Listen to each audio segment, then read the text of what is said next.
Good morning. Nandito tayo ngayon sa may Cool Waves. Dito pa rin yan sa may Puerto Azul. So guys, ito yung mga ongoing rates nila ngayon. 7 to 10 person lang po. Nakalis din po tayo ng 20%. Yung what? Dito pwede kayo maglamping.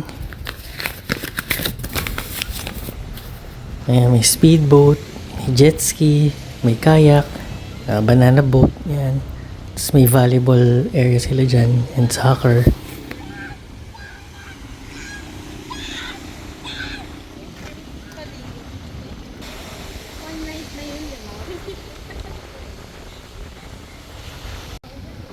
So, ayun. Cool Waves, Puerto Azul.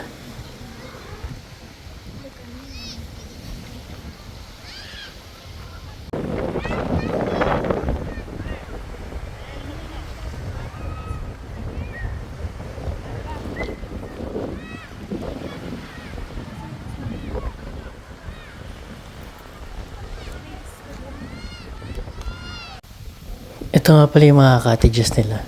Yan, may mga cabanas din sila dito.